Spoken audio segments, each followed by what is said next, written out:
Okay.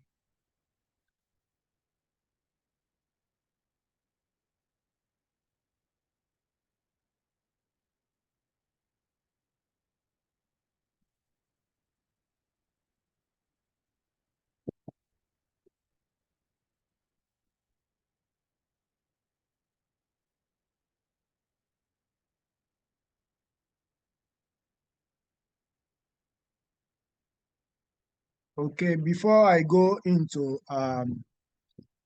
the our facilitators profile, as usual, let me quickly um, recognize the presence of all participants. Good evening, distinguished ladies and gentlemen. Good evening, distinguished colleague and value member of Public Service Knowledge of Family. Welcome to another enlightening edition of our year 2026 tutorial series, a platform where we learn, share, and grow together as proud Lagos State civil servants. Tonight's session focuses on one of the most essential pillars of effective administration: official communication. As public servants, how we communicate, whether through memos, reports, or submissions, reflects not only our professionalism, but also the image and integrity of the service we represent. This session, titled Mastering Official Communication, Understanding Memos, Reports, and Submission in the Public Service, promise to equip us with practical insights on structure, tone, and presentation of official correspondences in line with the public service rules and administrative best practice. So as we settle down this evening, let's open our minds and take notes take notes of what will enhance our efficiency and communication confidence in our daily duties.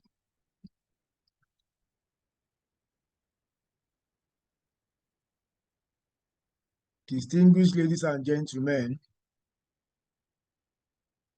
our facilitator tonight is Mr. Abari Jamiu Ajibola. Mr. Abari is a product of Ireti School, Ikoyi, and Akonde Downs Memorial High School, also in Ikoyi.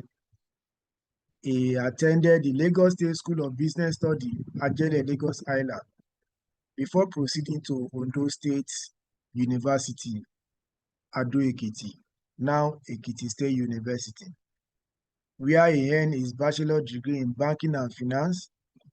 He also holds a master's degree in public and international affairs from the prestigious University of Lagos.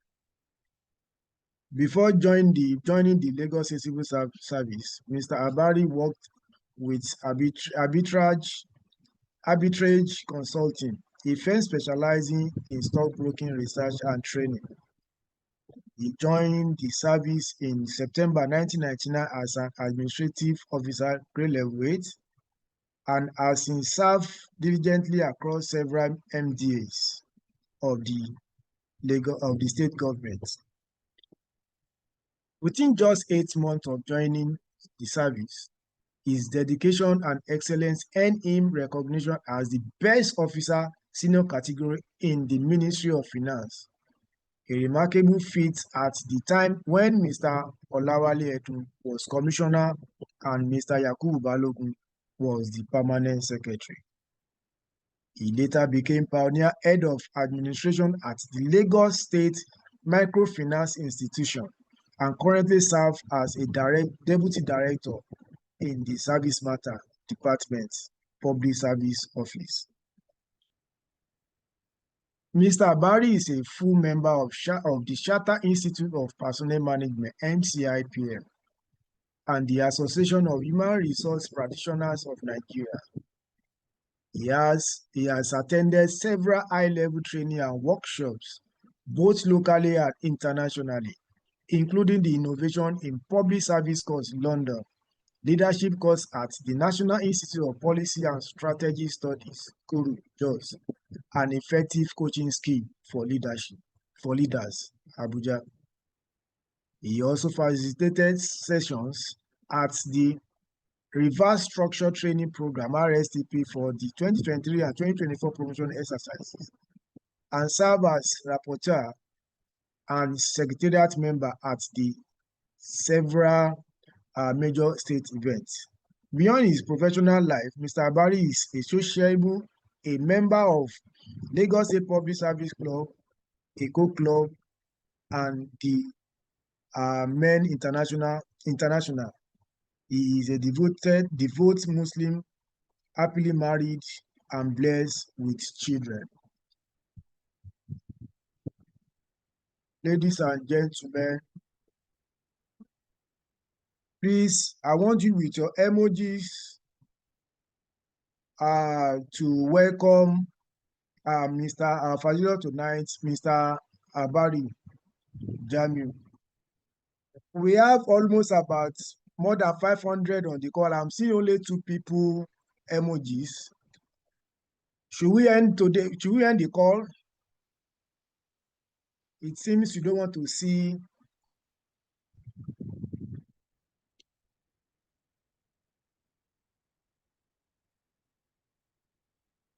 out of 500, and then we have another 500 on YouTube live streaming. Okay. Thank you very much in welcoming Mr. Abari. So let me unmute my Oga. I forgot to add. Unmute yourself, sir. Yeah, good evening. I forgot to add that Mr. Abari is a professor. So he's a professor. So bear that in mind. That professor by association. By association. All right. That's nice. You're welcome, sir. Yeah, thank you very much.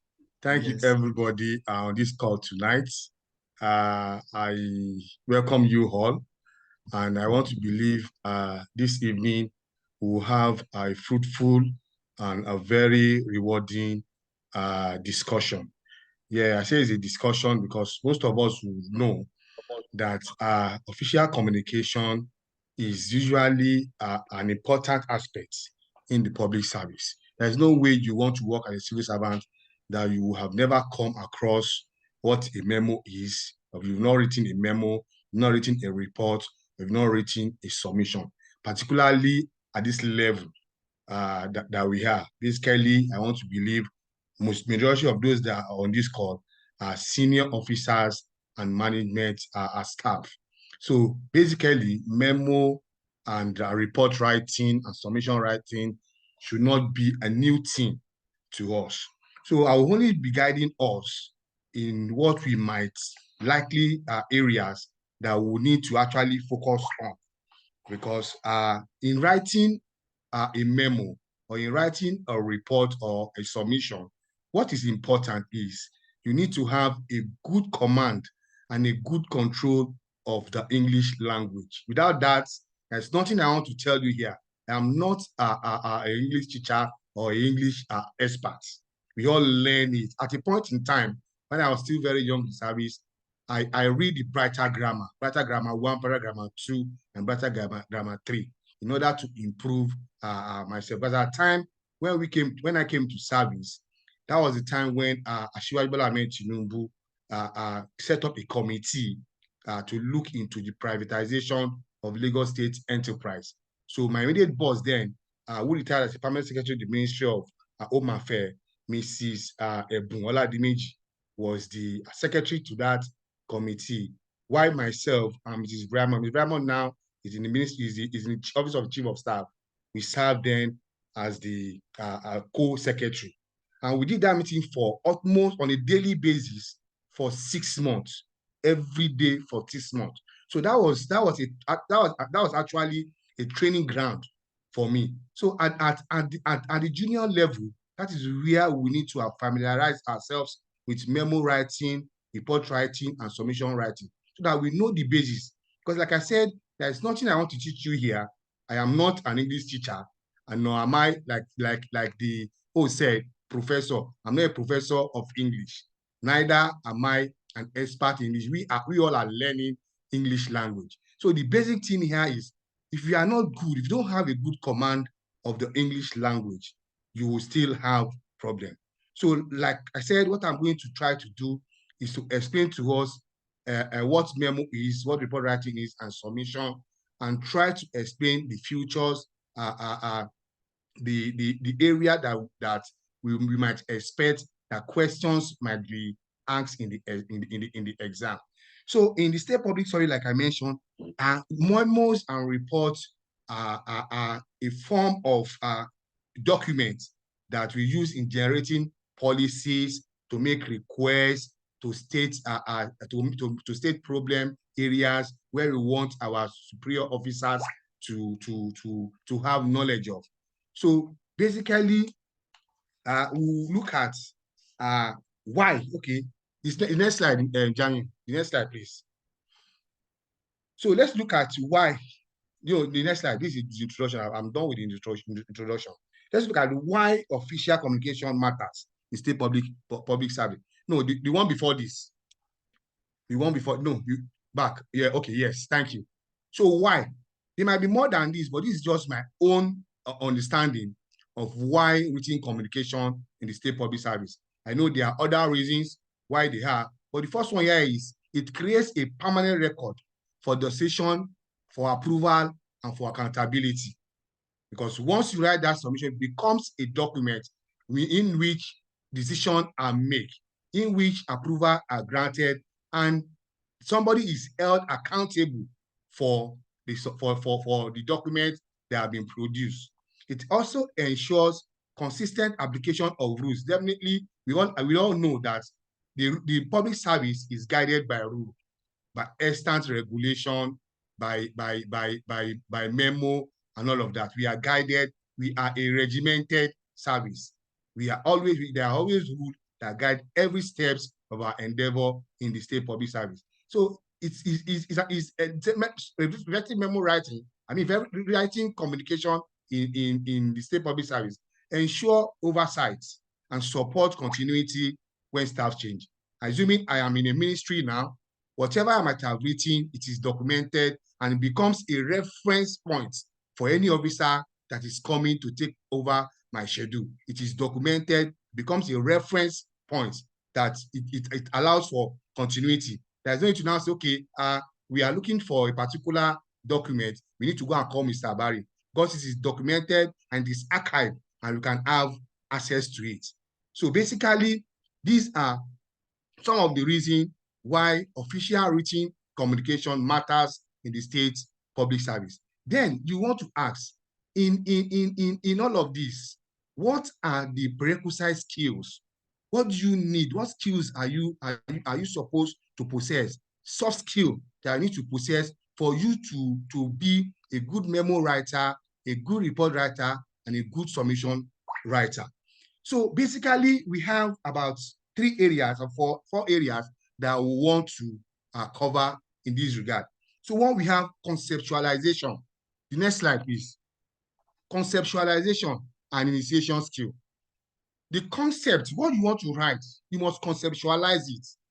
Have it in your brain to say, okay, this is the area I want to write on. You need to be an expert, as admin officer. Some will call us jack of all trades, because as an admin officer, you want to have moved from ministry to ministry, and it's expected that you have basic knowledge of certain area. Perhaps you might work in the Ministry of Health. There is nothing you want to talk about in the Ministry of Health, that at least you have basic idea, basic knowledge of what is going on. So the conceptualization of your writing, you need to conceptualize it, visualize it before you now put it down. Like I said, there are skills in writing. You need to have a good command of the English language and understand punctuation marks. If all of these skills we don't have, I bet you there is nothing I want to tell you here that can this night improve your skill in memo writing or report writing or submission writing. Then you have to think critically, because there is a subject matter that you are writing on. So critical thinking is another skill that is important, because you cannot visualize and think ahead, think of the present situation of what you are writing on and the future outlook of what you are writing on. That gives you an understanding of what the subject matter is, and you'll be able to present your write-up in a very clear and concise manner. Then we have relational. Relational here is your interaction with, you ask question. Ask question. Perhaps there might have been such a project or subject matter that you are writing on. You need to consult and make research on the subject matter that you are writing on, particularly when it has to do with submission and report writing. You need to consult widely. You need to have the ability to research and read wide on the subject matter, so that you can have a good understanding and a good command of what you are writing on. Then the writing skill. This you cannot do without. What you don't have, you cannot give. This is what you have that you can give. You cannot write. If you don't have a good writing skill and a good knowledge or good understanding of the English language, there is no way you can write effectively. Then communication skill. So before I go further, in the state public service, like I said, we are guided by rules and regulation. And in writing all of these, either memo, either reports, we have other forms of communication too in service. We still have minutes, we have minutes of meeting and all of that. So there are styles and there are rules that guides how we write in the state public service. There's a circular 149 of 18th November 2015, which specifically guide us on the format of writing. The next slide, please.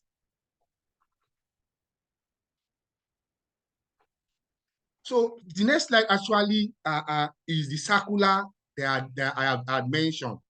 So this circular 149 of 18th November 2015 actually spells out the mode and form of writing, format of writing official correspondence in the state public service.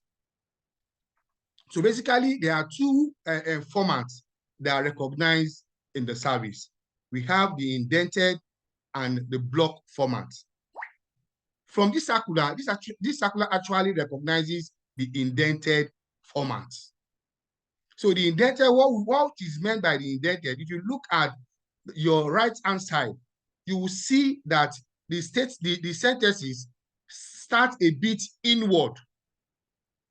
It starts a bit inward. But for the block, everything starts on the horizontally on the left-hand side. That is the block format. And what you are seeing here is the indented format. And that is the format that has been approved in the state public service.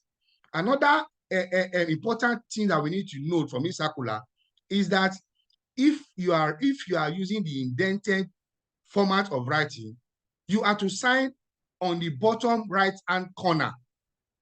Bottom, as you can see here, on the bottom right-hand corner. If it is blocked, it is on the left-hand side corner of your writing. So we need to note this as well, because in the exam, you might be asked to write a memo or a report or a submission. You need to know that this is the existing circular in the service. I don't know of any, but if we have anybody on the call that know of any other circular aside from this, you please let me know. So this is what I know that is the acceptable format of official correspondence in the state public service. So perchance you might be asked to write a report, know that this is the format that whatever you want to write will take, either your memo or your report or your submission. This is the approved format. Then we will now move to what a memo is. So we have internal memo and we have external memo, as well as what we call ESCO memo. they are all memos. If you are talking about short internal memo are usually short. What I have done here is actually addressing internal memo, which is within a department or within a unit of government. It is meant to pass message to other members of staff of a particular MDA. Like I said, we have external memo too that will go to other ministries, but all of them take the same shape, either internal or external, take the same shape. The one that is different is the ESCO memo. The ESCO memo is more broad and contains more information than an internal memo. So there are formats for the ESCO memo. If you want to look at this, because there's probability those of us that are on management level, we could be asked that come up with an ESCO memo on a given subject matter. So ESCO memo is usually generated, is a property of Lagos State government and is generated by the political head of that MDA to be discussed at the ESCO level. You have the Lagos State government logo at the top. I shared a sample of internal memo here, but for the ESCO memo, I did not share that because that could amount to what government will say exposing certain documents. So I will only use a internal memo sample to guide us in our discussion. So basically for the ESCO memo will have the state government logo at the top with the word secrets. Then you will have what we call the subject matter. What is the issue? What are you talking about? Like in form of a heading. Subject matter, maybe you could say construction of pedestrian bridge at Onipan. That could be the subject matter of your memo, which will be presented by the Honorable Commissioner of that ministry. Then you have the introduction. The introduction will explain in a concise manner what is the subject matter. You have the subject matter at the top. Your introduction will now elaborate a bit on what is the issue. That, okay, we are around Onipanu, we've observed that over time, we've experienced death due to pedestrian crossing the express road. And this does not project the state government in a good image amongst the citizenry. So you find a way of explaining what the situation is by starting with an introduction to the subject matter. Then you have the statement of the problem. What are the problems? What are the crossing of the express road? What has it resulted into? And you have to support that with statistics, with data to bring your submission to life. Don't forget, we are talking about the ESCO memo, because ESCO memo is usually debated. Once the political head presents at ESCO, it does not just fly. It will be discussed, people will contribute, they will critique before it is finally approved by the ESCO. Then you have what was the situation. Definitely the situation will be that there was no pedestrian bridge there, but the future outlook will now be you suggesting that there should be a pedestrian bridge around that area. And you try as much as possible to explain the benefits and justification of that submission. You need to justify it, why this submission is necessary. Then you go to what we call the conclusion or your prayer. Your prayer actually states what exactly you are requesting for. You can now say, Mr. Governor is hereby invited to consider and approve the construction of, if you like I said, you need to have statistics, maybe a 50-meter long, 100-meter long, with roofing, with side walls, or all of that has to be in the prayer. What exactly is the prayer? You have to say, if there is financial implication to it, it will be stated. And it will be stated who the contractor is, because that too has to be approved. That the construction of so will be handled by Masters, this, and that.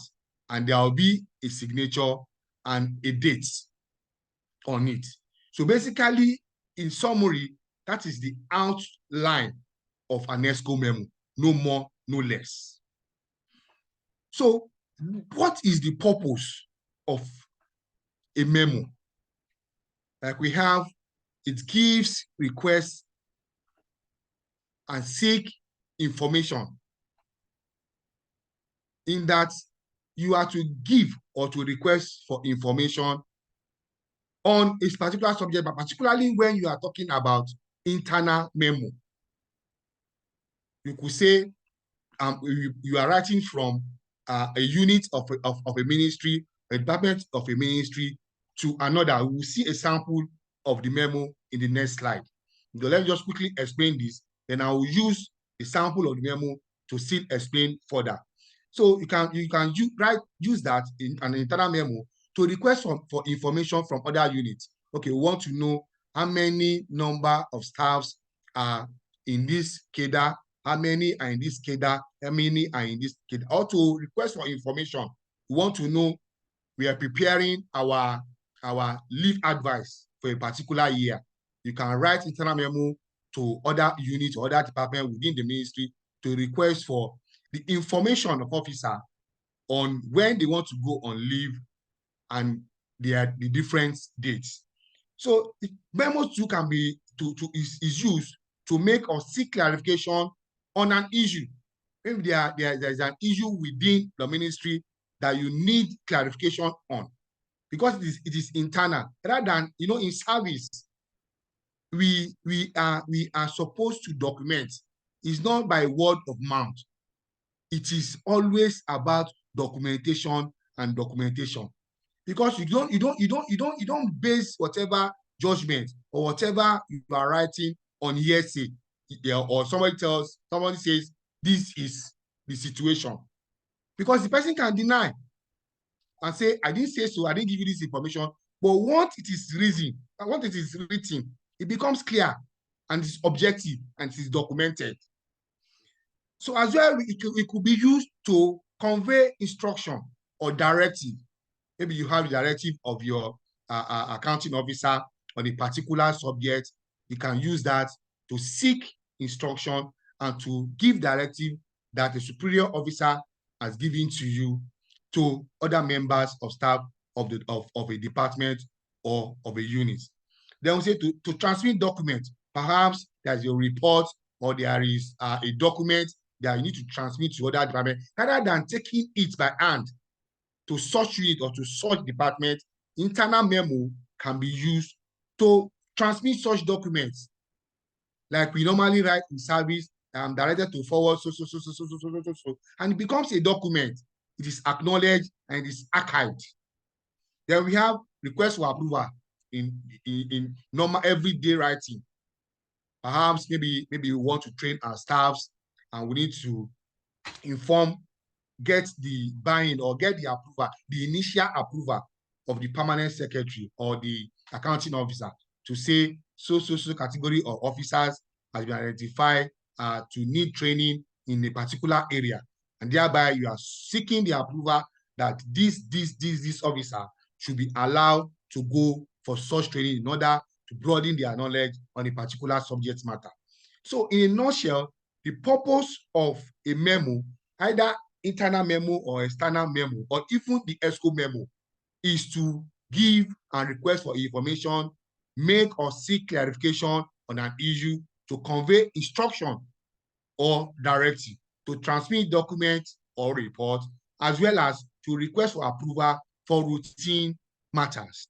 So in a nutshell, memo is a short official note or letter used for internal communication within or between ministries, departments, or even a unit of the state government. Like I said, this definition, mind you, is actually speaking to internal memo. I've taken my time to go through what ESCO memo is and the outline of what an ESCO memo should look like. So this will take us to the next item, the next slide. And this speaks to the futures. What are the futures of a memo? Either it is internal memo or it is external memo or even the ESCO memo. For the internal memo, that's to be brief and straight to the point. No ambiguity, no use of verbose language. Simple, coincides that anybody, and this actually speaks to whatever you are writing. Either you are writing a memo or you are writing a report or you are writing a submission, it has to speak for you, because you don't have to be there when someone will be reading what you are presenting. Your memo or your submission will speak for you. Okay, go and call this guy. Go and call Mr. Barry. I don't understand what he has written here. Your memo should represent you. Your report should represent you. Likewise, your submission should represent you. So whatever you are writing, you don't have to be there to be explaining. The memo will speak for you. So it has to be, it has a clear subject line. Like I said, while I was presenting a framework for the ESCO memo, it must have a subject matter. Either it is an internal memo or external memo, there must be a subject matter. Construction of pedestrian bridge at Onipan bus stop. That is a subject matter. Request for approval to purchase 10 cartons of toner for the use of it must have a subject matter, which forms the heading. Then often includes a reference number. Definitely, because you'll be taking a memo. There's nowhere in the public service that you just write and forward. There must be a file. You have to have a file that you use to convey that message. And that file will definitely have a reference number. So there will be a reference number on whatever memo you are writing, either internal or external. There must be a reference number, and as well as a date. If you are writing a memo or a report or whatever and does not carry a date, then there will be a question mark as to when was this decided and when was this brought up. So your memo, part of the feature, is that it must have a reference number as well as a date. Then, written in a formal and courteous tone. We'll still get to this while discussing our subject matter. In the state public service, there are formats, and I've explained the format using circular 149 of 18th of November 2015. It spells out the format in which formal communication and formal writing are presented in the state public service. We will still get to this in the course of our discussion. Then the signature. It must be signed. A document that is presented that is not signed, that means cannot be anonymous. You don't have anonymous submission or anonymous report, anonymous memo in the state public service. It must be signed. So the next slide simply gives us a sample of what an internal memo. Like I said, I don't intend sharing a sample of an ESCO memo here. No, before this, Yami, please go over here. No. After this. No. It should be before this. Before this. Yes, before this. Yes. Thank you. So this is a sample of a memo. But this actually speaks to an internal memo. Even if it's an external memo, it still takes the same format, because it has to come with the state government logo, must be there. Then you have the office where the memo is coming from. Then you have where it is coming from, like the example you are seeing here. This actually emanates from the office of the permanent secretary to the director welfare matter. Just using a sample to explain. Then I talked about reference number. You can see the reference number that starts with LS/S580/S3 volume 2. But all of these has their own meaning. And I will briefly explain what each one of them represents. The LS, you will know, stands for Lagos State Government. Then slash, all of this is just to have an easy identification of subject matter, of files. You see S there, S589 actually says that that document is a secret document. And the number of that document, of that file, is 589. Then you have the volume, which is volume 2. That means there had been an initial volume, the first one that was open. You know, in the service, a file that's gotten up to 100 folio, it's advisable that such file has become so large, and that such volume have to be closed. And you will not close such file when the file gets to 100. You are allowed to get to maybe like 110, 120. You will not take from 101. It has to be closed when it is 100. You will not take from 101 to another file, and you now put volume 2. Then the last number there is the page number of that file. The 349 that you are seeing is the page number of the file. So that if you are minuting, you will not know that the front cover of our file actually has what we call the folio, where you enter where the file is coming from, the date, and where the file is going. So once this number is written, 347, the person knows that he is just to open straight to page 347. So then you have the heading, then you have a brief introduction. And like I said, the format of writing, this you can see is the indented format of writing. And the first opening paragraph is usually assumed to be number 1. In the state public service, our writings are numbered. The opening paragraph is assumed to be number 1, but you don't put 1 there. It's the second paragraph that you will now put 2, as you can see here, 2, so that this makes for easy referencing. So that if there's a particular information that needs to be expatiated on, say, paragraph 3, one could easily write, kindly refer to paragraph 3 of the submission above, or kindly refer to paragraph 2 of the submission on folio 347. It makes easy referencing and makes our job more easier, because you can easily locate where the issues are, where exactly your attention is needed on that memo or report or submission. So this will take us to report. The next slide, please. So reports. So say report is a formal document that provides detailed information.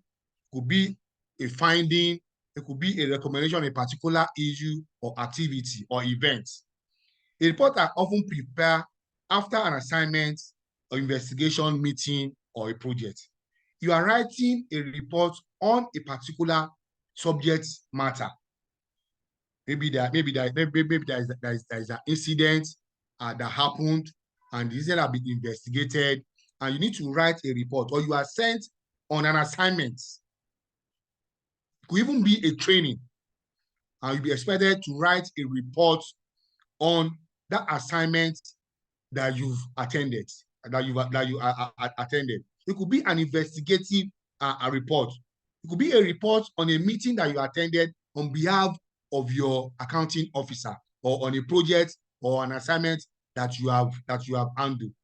So basically, it is a detailed information or findings or recommendation in a particular issue that you've been asked to write upon.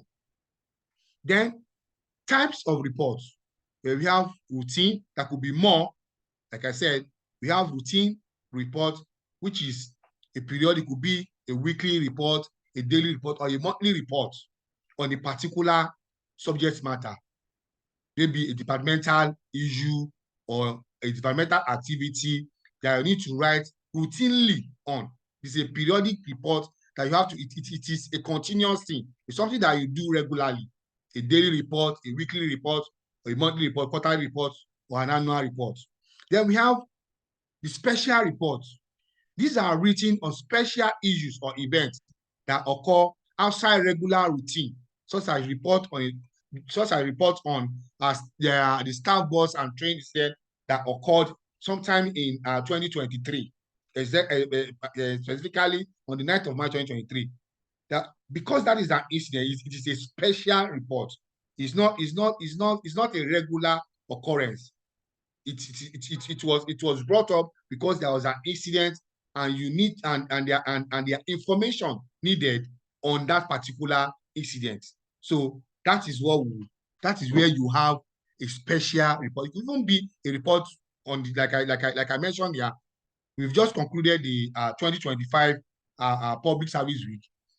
The accounting officer can request, okay, I want a report on the activity of the 2025 public service week, so that it can be documented and be archived, so that could be a reference material for future planning of such an event.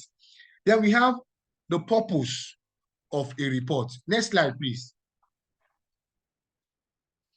So the purpose of a report is to present facts. If you are reporting on an investigative matter, you have to present the facts, the finding, or a conclusion on an issue. Maybe there have been an issue that have been dragging on, that have been investigated, and you want to report formally to a superior authority that these are the issues, these are our findings that we've come up with, and these are our recommendation and our conclusion. So when you are writing a report, there must be a fact-finding issue. What are the facts? What are the issues? There must be a conclusion, and as well, and there must be your request on that issue. Then we have to evaluate performance or progress. It will be hard to have what we call assessment performance of staff members. That too is another form of report. And that kind of report will focus on the evaluation of the performance and progress made on staff performance. Then we have to document official activity, or is it like I mentioned earlier, the train bus incident of 2023, that could form a government decision paper that could be used for future referencing. So we have to provide evidence or information for decision taking. Like I said, every communication has a way of resulting in decision making, and it has a way of providing information on a particular subject area. So the purpose of a report is as well to provide evidence or information for decision making, then to serve as reference material. This I had mentioned earlier. Then we have the features of a report. So one of the important features of a report is that it must definitely will have a clear title and a date. This I mentioned while we are talking about memo as well. There is no way you will be writing a report or you will be writing a memo that does not have a title. It must have a title and it must have a date. Those are the features that is expected in a report. Definitely, there must be a title. Then report most of the time comes first with the executive summary. it comes with the executive summary. Because we have executives that are busy. I mean, our organs, our upline, our accounting officer. By the time you present a voluminous report, maybe a 100-page report, they might not really have the time to go through the 100 pages or 200 pages or 400-page report. So the executive summary summarizes the entire report, maybe to a 10-page material or a 15-page material, so that easily that will explain in a concise manner what the voluminous report, because we have reports that has volumes. You have volumes 1 of a report, volume 2. So there will be an executive summary of every report, so that those that will take decision will have a clear understanding from the executive summary. Once there is an executive summary, that explains the voluminous report that you are bringing in. Because of executive time, you might not really have the time to really go through all the report that you are presenting. But the executive summary will explain in details the findings, the issues of the subject matter, the issues that come up, your recommendation, and the way forward. So that is important, and it is a thing that needs to be done while presenting a report, an executive summary of the report that you are writing. Then we have another feature of a report is that information provided should be in organized and logical way. Like I said, you will start with the introduction of what the subject is. You can go to the interim findings, what were the issues, what are the findings at each level, what were the, that could even be minority reports, or there could even be other issues that are not directly related to the report you are writing, but that will serve as an addendum to the report itself. So it should be in an organized and logical way. They often includes sections like the introduction, the finding. I think I've mentioned this earlier. It has the introduction, it has the finding. It actually addresses what were the issues, what led to this issue, what is the current issue, and what is the future outlook of the subject matter or the issue that you are writing on. Then you have the recommendation. Then the writing should be objective and based on facts, not opinion, because the report you'll be writing will form a basis for decision making. So that is why you have to be objective about what you are writing and should be based on facts that had been found, not based on your personal opinion. If you want to based on personal, that's why I say we have minority reports could be there, that in our finding we also note that this, so that it can be considered. We have in decision making, we have minority opinion. So minority opinion will still be part of the report for decision taker to look at. So basically, this explains the features of a report. Then I want to explain briefly to make a distinction, because we in the state state government, the state public service, we have what we call the white papers. This too is a form of report, but there are differences between the normal report that we write and a white paper report. Like I said, it is still a report, but why it is called a white paper is that forms the final opinion of the government. That you can see the report, it emanates, that the report will emanate from committee, from panel that are set up, or from commission of inquiry that are set up. But the white paper is the government's paper, emanates from the government. That is what the committee, the panel, or the commission has presented to the government. So once you hear white paper report, you are thinking government. Then we have reports is a finding and recommendation. A white paper is either the acceptable or the rejected recommendation of government, the government actual position on the report that you have presented. Mind you, you could present a report, but that does not make that report the final position of the government. Until when the white paper comes out, that will be the final decision of government on that subject matter. That is why I write here, it is the accepted or rejected recommendation of the government. Then report is to form government decision. That report will now be used to generate and communicate government official position or official decision on the subject matter of that report. Your report, yes, you've submitted, but that your report is not the final position of government. Not until when government reviews and look at it objectively and holistically, it now becomes a white paper report. And that is what we communicated to the public as the government position on that subject matter. I hope this is clear and I'm making sense all along. If we will still go to question and answer, if there are questions on what I've said so far. But if at this level, I want to understand that you are flowing with me and we are making sense. So now we'll go to submission.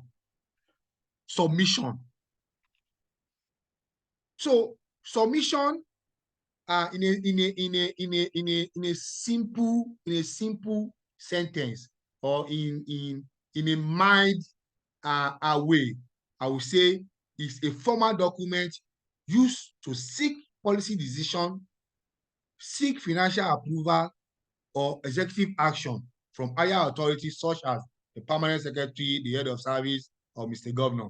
It is more comprehensive and structured than a memo.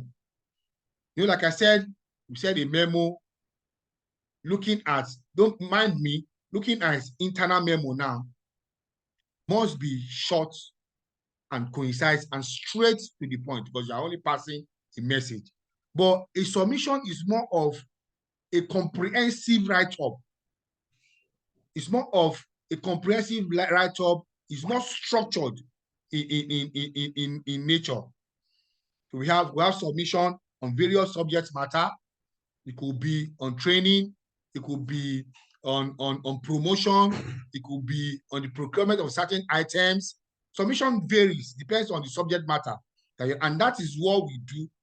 Particularly those of us that are admin officer. There is no day that you will not write a submission because there are issues every day. And you will write a submission on various issues, on various subject matter, on a very on everyday basis. So now I said it is a formal document used to seek policy decision because your submission, at the end of your submission, there is always a request or there is always a prayer. Your submission cannot be complete until you seek for approval or you seek for a recommendation or you seek for a position from higher authority. So what are the purpose of a submission? Because every one of these communication material has their own purpose. Although they are interwoven, basically they are all information. They are all used to pass information. But submission, most of the time, is to seek approval for maybe minor projects, maybe on policy change or on infrastructure. Infrastructure here speaks to expenditure, expenses you want to incur, procurement, you want to procure certain items. So you cannot just go to your accounting officer by word of mouth to say, I need money, I want to buy this. You have to come up with a structured submission with justification, with the reason why you want to buy it, your usefulness, and all of that. Then you come up with definitely there is a vote of charge for every items that you, for every vote head. You code the vote head, you code the balance, but we'll get there as we progress in this. So we say submission is to present a recommendation on matter requiring top level decision. Then to convey official proposal, maybe there's a training proposal, there is a proposal from an agency, or there's a proposal even from the private sector. They are seeking government patronage on a particular subject matter. You can use that to convey official proposal and to for higher authority to take a decision on the subject matter. So to present position on a correspondent on a daily basis, we get correspondence from different MDAs, different entities, different organizations. There are some of them that you don't just archive or just file. There are some of them that you need to write a submission on, like a summary of what the proposal is. And that is what we now be presenting. Like I said, because of our accounting officer's busy schedule, there is a proposal. You cannot just present the proposal as it is. You have to do a summation on it and bring out the salient points, the issues that proposal speaks to, so that you can seek approval. That's to say, it presents the position of correspondent. This correspondent is from the Ministry of Mineral Resources, and they are seeking our collaboration in the area of electrification of the entire Alausa complex, as well as the first, something like that, and to present to authority for approval. Then what are the features of submission? The next slide, please. So let's bear in mind, like I said at the beginning of our discussion, I am not an English major. I cannot start telling you this is how to write a submission. I can only take you through the purposes and the future, because that is the area where you'll be tested. I cannot start teaching you brighter grammar now, or tenses, or punctuation marks. These are things that I assume and I believe that you ought to have known before now. So this is just a guide to the case in the exam. From the briefing that we received yesterday, we were told there's going to be a CBT. Then immediately after the CBT, there's going to be a written, like the chairman commission said, a written assessment, not written exam. I know she chose that word carefully in order to create anxiety or fear in us, because some people are already saying, they say the attendance come and write exam, and she keeps saying, somebody is saying he or she can't hear me. Can you hear me now? If you can hear me, please let me see your emoji. Can every other member on the course hear me? Thank you, because I saw someone that just reason that he or she cannot write, cannot hear me. We can hear you, sir. Okay, thank you. So, like I said, I'm not here to teach you English language. I am here to share with you what a memo looks like, what a report looks like, what a submission looks, and things that are expected to be in a memo, or to be in a report, or to be in a submission. So every other thing, it is in your purview. The way you want to structure, the way you want to write your submission, the way you want to write your report. Talking about the English now, it is for you to determine that. So the future of submission, if a submission will start with summary of what the approver is seeking.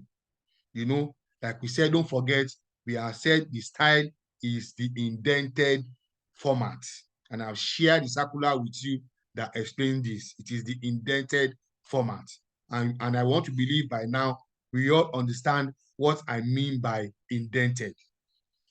So, like I said, you have the heading. The heading itself prepare the mind of the reader to what you are writing. Once he sees the reader, request for the purchase of stationery items for first and second quarter 2025. Request for the training of junior officer within grade level 03 and 06 will be the heading, various heading. Then immediately after the heading, you could have the opening paragraph. Like I said, the opening paragraph is usually assumed to be paragraph number 1, but that one is invincible. You don't write 1.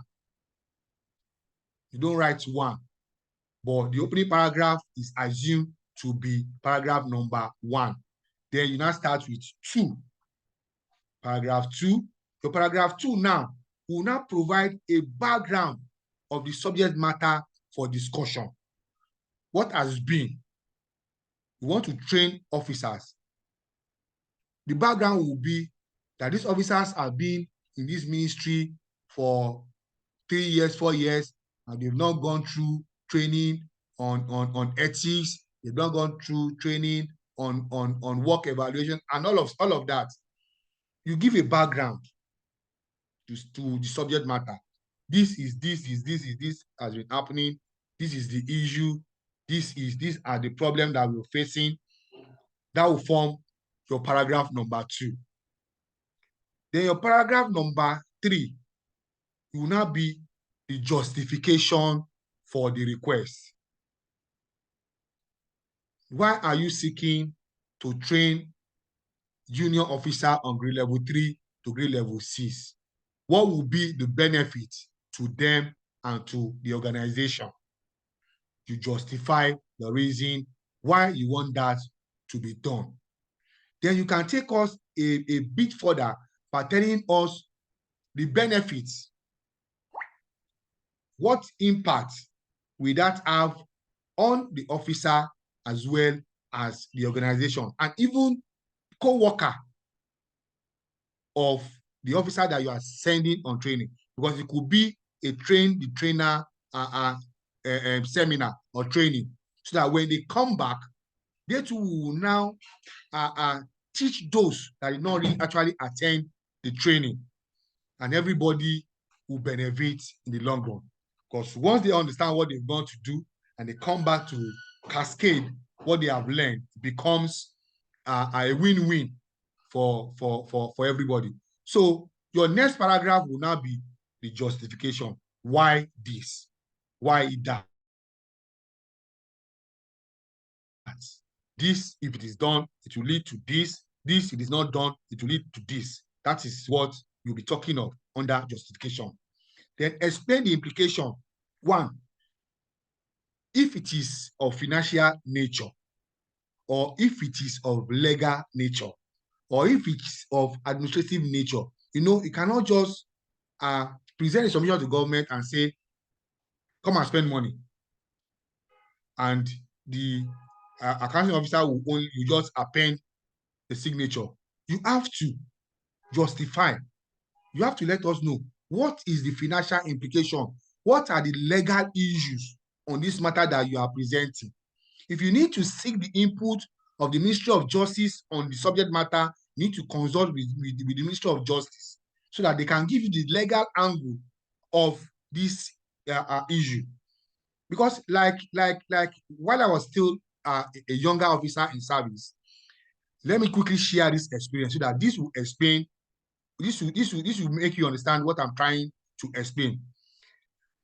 At some level, I think I was on level 8 or level 9, around 2000, 2003, 2004. My immediate boss, Mr. U.P. Bizan, is retired now. He's retired now, a very fine gentleman and a quintessential admin officer. I give it to him. I understudied him. He was part of those that trained me in service, as well as Mrs. Oladimeji, Mr. Osiefa, and the likes. So there was this, I was in the insurance and Estaco department, then the Ministry of Finance. I think that department is still there. So normally, when there are reports, when there are requests for permission to travel abroad, we have to process the Estacos for officers. And we have a circular that guides us on Estaco matters and overseas travel matters. So it was the then deputy governor that wanted to travel abroad. That was Mr. Femi Pedro. He wanted to travel abroad. By providence or by chance or whatever, the present governor, Mr. Olushola Sanwo-Olu, was, I think, personal assistant corporate matters to Mr. Femi Pedro. They were using Block 10 then, where we have Ministry of Waterfront Infrastructure and Ministry of Tourism. That was where the deputy governor was using then. So they come up with this submission that the deputy governor was traveling abroad, and they have embedded in that submission what we call contingency allowance. And from the extant regulation, from the extant rule, contingency allowance is for delegation of 4. Once the delegation that are traveling are 4 in number or more, they will be issued contingency allowance, not for one person. Remember, it was only the deputy governor that was traveling, and embedded in that submission was contingency allowance.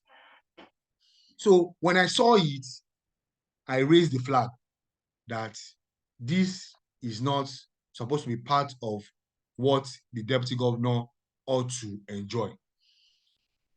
Alhaji Yakubu Balogun, who later become the head of service, was my permanent secretary then. So normally we'll take it to him. As at then, my immediate boss, Mr. Bizan, was on leave. So I was the one that was writing the submission. Then I think I was on level 9 or level 10. So I took the submission to my permanent secretary, Alhaji Yakubu Balogun, and he said, okay, go to, because normally that is what he will always tell us. He will ask us to go with the extant rule and every document and go and discuss with the officer concerned. Definitely, I can't go to the deputy governor. So that was what took me to the present governor, Mr. Olushola Sanwo-Olu. So when I got to his office, himself and one other man, I think it's Mr. Ajomale, don't know where the man is now. I can't remember his first name, but I know it's Mr. Ajomale. The 2 of them work directly with Mr. Femi Pedro. So when I got there, I tried to explain to Mr. Governor that, sir, these and these and these and these and these and this. He said, can't I see Mr. Governor's red biro that Mr. Governor has approved? You should go and work on it. I said, it does not work like that, that this is the rule. Contingency allowance is for a contingent of 4 or more that are traveling abroad. It's not for one person. So he said I should wait. He went to meet the deputy governor and explained to Mr. Femi Pedro. So that one came and meet us in Mr. Governor's office. And he said, gentlemen, what is the issue? So I tried to explain. He asked me what was my name. I told him my name. He said, ṣé o mọ̀ pé ọmọ ilé kan náà ni wà ní? Àbí o mọ̀ pé ọmọ Ẹ̀pẹ́tẹ̀dọ̀ ni mí ni? And things like that. And I said, sir, these and these and these and these are the issue. Where I'm actually going, to cut the long story short, is that requests in service, you don't do it on word of mouth. It has to be documented. And if it's not documented, this is exactly where I'm going. And if it's not documented and there's a discussion, my oga then, Mr. Bisan, UP Bisan, may God bless him for me. He trained me well, and I understand the job. And ever since, I've never forgotten that phrase. He says, if you are given an instruction to go and do something verbally, you don't have to argue. There's no need arguing, because that will create a problem between you and your superior officer. I give you an instruction and the directive, and you don't want to carry carry out the directive. No problem, no issue. There's no need arguing. Just go gently, carry your file. Your opening paragraph should be, we discuss. Kindly recall that we discuss. That will be your opening paragraph. Because when Mr. Pedro was asking me that I should go and do it, that Mr. Governor has approved and things like that, I was like, it's okay, no problem. There's no need for arguing. I don't have to argue with him. I just went back to the office, and because my Oga was not around, Mr. Bisak, and that was my exact opening paragraph, and I forwarded it. Before I went to write, I went to my permanent secretary, Yakub Balogun, and he said, since the deputy governor said go and do it, oh yeah, go and do it now. And I was like, yeah, go and do it. Wow. And I wrote, sir, we discuss. I wrote my first paragraph, second paragraph. And another thing that he told me then was that towards your prayer, there is another phrase that he told me. Just put, you may wish to. If your superior officer knows the implication of that, and he knows that will create problem, he will never, because you have not recommended. You've only said you may wish to so. If he knows there's a problem, lie on Bire, he will not append his signature. He would rather keep it somewhere. So what I'm trying to explain here is that if you are writing a submission that has financial implication, that has legal implication, please seek advice, because you've seen a whole lot of issues on things like this. Seek advice, because by the time you write it, the accounting officer who you wrote, you can say, I didn't know, you are supposed to advise me, especially our political head. You are a civil servant now, you brought it to me, I was not aware of this one, I was not aware of this one. Normally when they come to service, we don't take them through financial regulation or public service rule or extant rule, all of this. They will say, you are the one that advised me now, it's your advice that I follow, so be mindful. Then end with a clear prayer.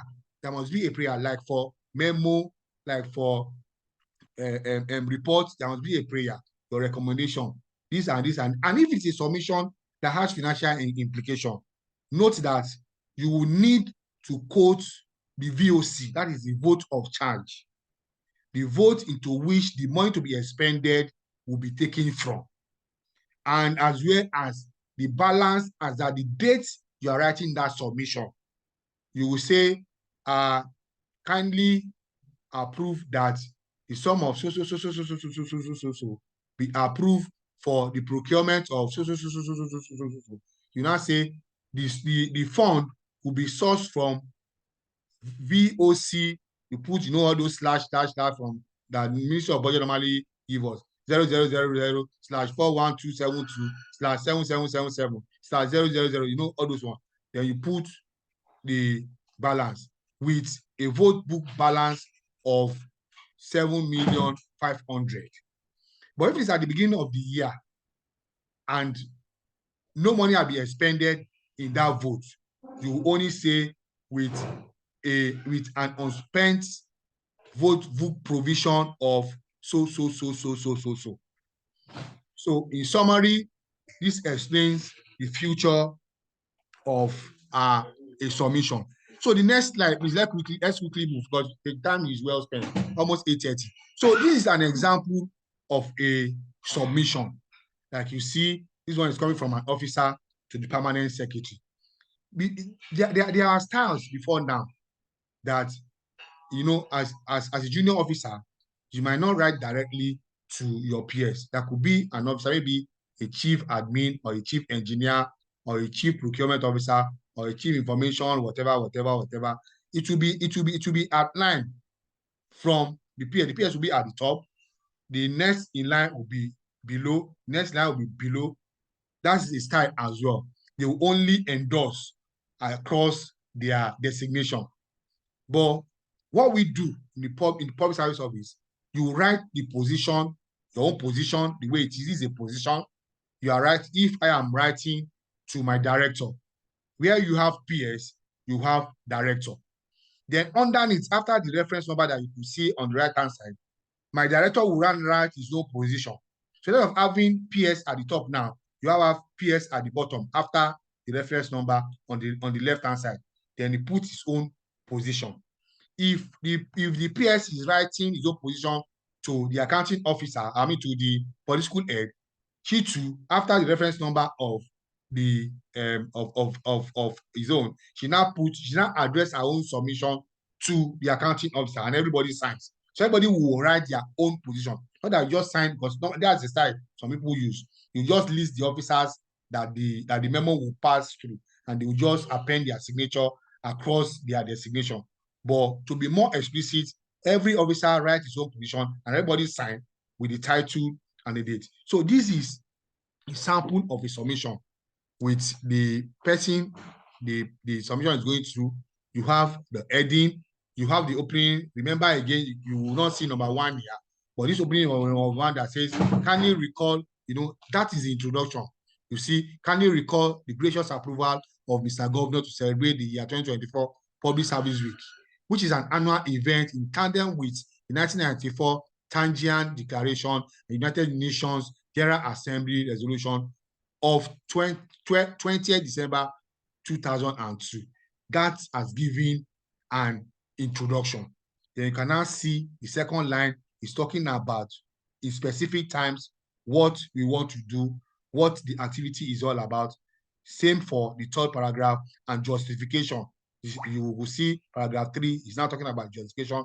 Why do we want to do it? It's imperative to note that the gratitude of previous recipients, as these gifts have changed their life.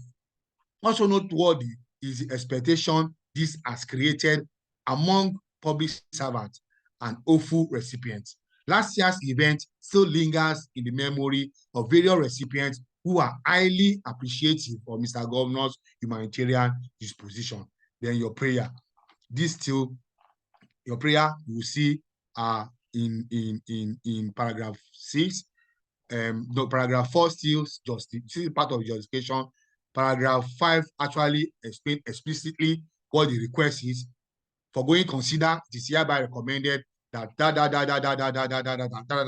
that explain what exactly you want. Then the paragraph 6, which is in form of the prayer and the recommendation, speaks to, I wish to humbly invite you to consider and commend gracious approval of Mr. Governor through the head of service that 5 vehicles and 5 million naira each be given to the lucky senior and junior officer respectively. Submitted, please. Then you have your name. Like we said, we are writing in dated format. So now you now have your name on the right hand side, your title, chief admin officer, chief engineer, chief architect, procurement officer. You have it. You have the date and the reference number. Why is the reference number important? So that if perchance this submission is find its way out of the file that you use. With the reference number, you can easily locate that file, and it will be put back into the file. The next slide that we'll be looking at quickly, I think I have maybe the last slide. This is the last slide. So this slide actually speaks to official tone and languages that are acceptable or that are common in service. When we came newly into the service, we have abbreviations, and I don't know, these days those abbreviations are becoming extinct. Most officers don't use such abbreviation any longer, where we have FYN for your information. We have FFNA for your further for your further necessary action. We have UFS. We have BU, that is bring up. We have PA. Then we have KIV. All those ones we don't get to use them again in service, but they are important then while we are writing some of these things. So official tone and language, the language must be formal. We have formal language in service. Once you see a document that emanated from the state public service, you will definitely know that this is coming from a state government, because it must be polite. You must not use slangs. You must not contract. Contraction is not allowed. Like you have don't, won't, shouldn't. It has to be explained in full. Then your writing style must be respectful. Address must be you have to use a respectable tone. Like I am, normally there's no way you want to write a submission or even a memo, either internal or external, that you will not start with "I am directed." That is the key word. Is a service language. Is an official tone and language in the state public service. I am directed. You cannot write on your own, because by the time you are signing, particularly correspondence or letters, you are writing for, because you will sign for permanent secretary. So you are always and always directed. It is not your own volition. You are not writing for yourself. It is I am directed, or I have instruction, or kindly know that. Please be informed that. Then certain phrases are traditional and acceptable in Lagos State official writing, such as I am to request that your attention is drawn to. Kindly accord this matter your usual prompt attention. That is, this has to do with when you are closing. Kindly accord this matter your usual prompt attention. Please find attached the attention of the permanent secretary is drawn to. These are languages that are used in the state public service. Then finally, communication must respect administrative hierarchy. I need to stress on this. Is only a word of note, a word of warning.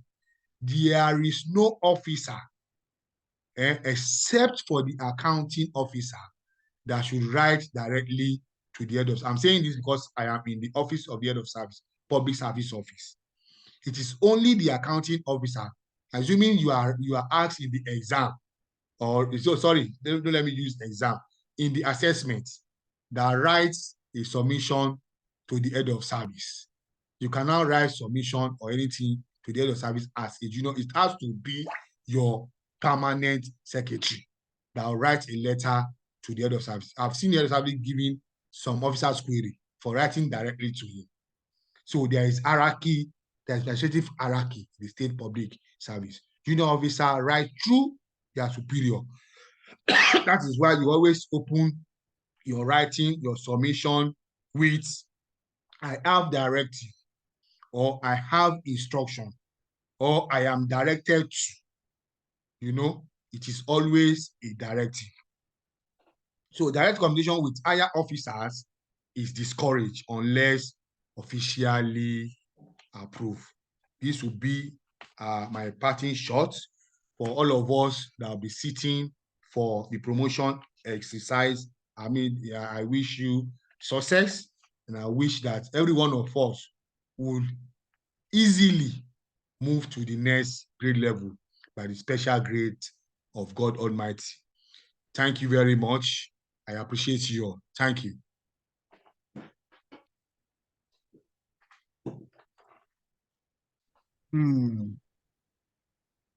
Thank you very much, sir. In fact, today's session looked practical. To me, it's purely practical session.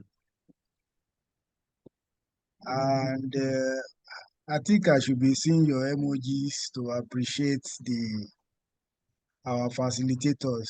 Everybody just keep muted. No, I can see an emoji coming up. Oh, okay. I can see emoji at my own end coming up. A whole lot of it. Emojis of love, emojis of clap, emojis of thumb up. It's not enough. I'm seeing like it. They are coming up. No, yeah, they are quite a number. In fact, that was why he said today's session, that this evening session is special. I think everyone can agree with me that it's special. Oh, all right. Okay. We are the question and answer segment now. We have rules and regulation guiding that too. If we are called on to ask your question, please, your name, your ministry, then your question straight. Please, after appreciating our facilitator, just your question straight. And I will implore you that please ask enough questions. Please ask questions. because it's like our father has tried to give us some hints, right? And he has even sought some likely question to me. If you come across any question, how to answer it. Simple. So, like I said, I will share our channel on the chat box to join us so that you can be part of this community. And please also make use of our YouTube channel. Like, subscribe. Your subscription will enhance us to improve and to be part of YouTube recognition community. Like I said, this our program is free for all, and the only thing we need from you is to subscribe on our channel. At least spend like 1 hour. If you really need this promotion exercise, spend like 1 hour. You have everything that entails, and ask question, please. Mr. Olufemi Adesanya, unmute yourself. Olufemi Adesanya.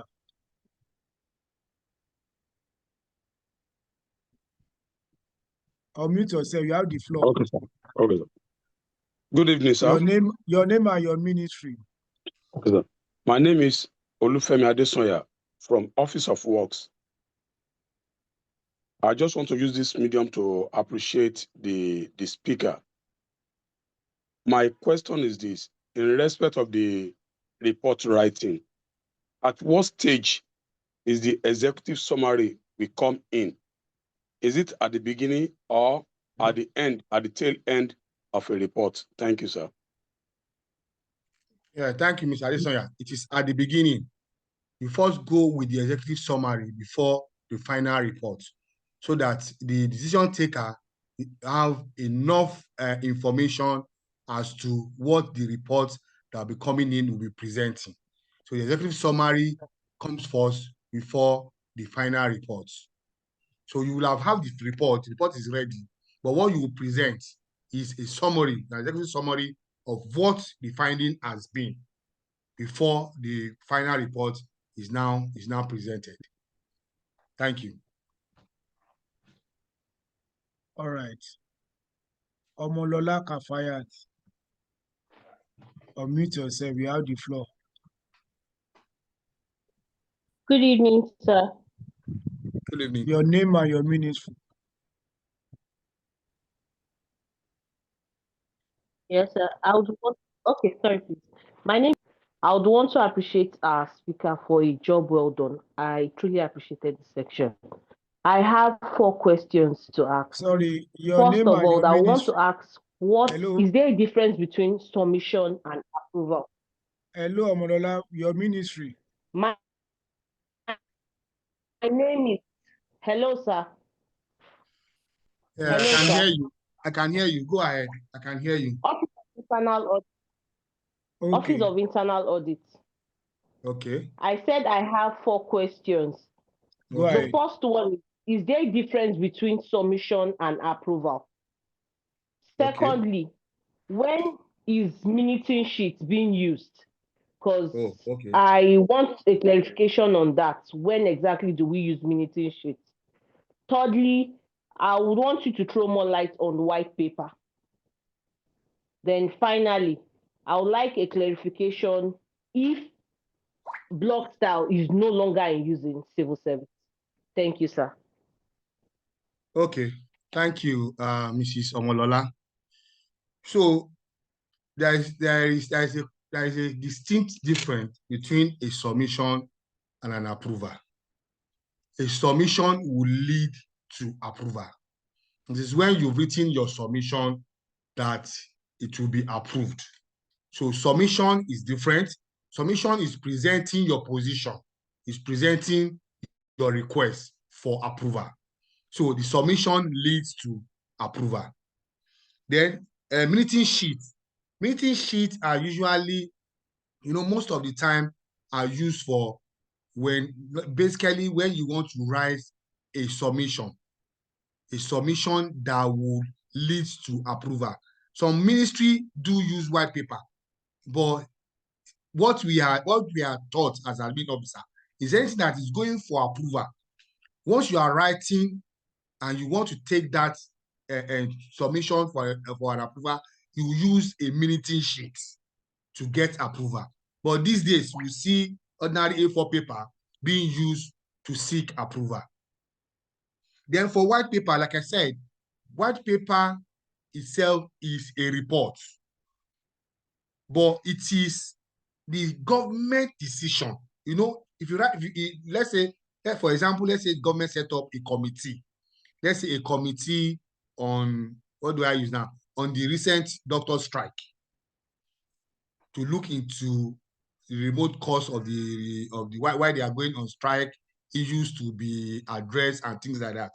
That committee report stands on its own. That committee report is not yet the government position.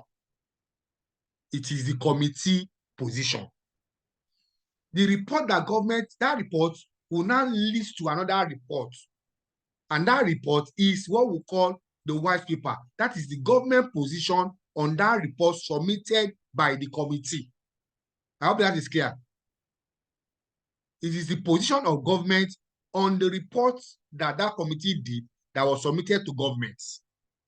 Then, as far as I'm concerned, lastly, as far as I'm concerned, I only know of this circular 149 of 18 November 2015.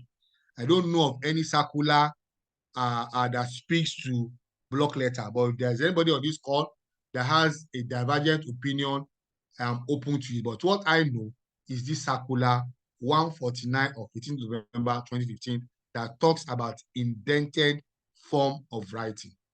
Thank you, Mrs. Omolola. All right, sir. Hello. Yeah. Thank you, sir. Adebodun Victor, you have the floor. Thank you so much, sir. My name is Adebodun Victor.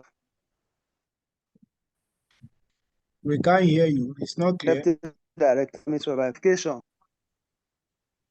Mr. Victor, we can't hear you, please. My name is Omotosho Adebodun Victor, Deputy Director. I've promoted myself. Okay, good evening, sir. Can you hear me now? Okay, clear. All right, now. thank you so much. Yes, clearly now. All right, thank you so much. My name is Omotosho Adebodun Victor, Deputy Director, Ministry of Agriculture and Food Systems. Thank you for the impactful knowledge.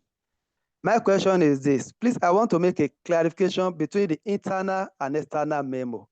Please, thank you. Okay. So internal, it is just English. Internal is within that ministry. Maybe Ministry of, do we have anything like veterinary department in the Ministry of Agric? Just for an hypothetical example. Let's say we have Department of Veterinary Department in the Ministry of Agric. Then we have livestock. We have livestock department as well. So a memo that is coming from the veterinary department to the livestock department or every other department in the Ministry of Agric and Food System is an internal memo. It is within that ministry to other units or to other departments within that ministry. But external memo is a memo, maybe let's say, let me use example of my office. During the pens down ceremony of retired permanent secretary, we normally request for file from various commission of various ministry of the file of permanent secretary. If you want to return the file, I might not necessarily use the letterhead, our regular letterhead. I can do a memo, which is external now, from this to this. I hereby return file number for I return. So it is between my ministry and that means that is just like I said, it's English, external and internal. Thank you. Thank you, sir. Ogunbi Alice, you have the floor. Unmute yourself.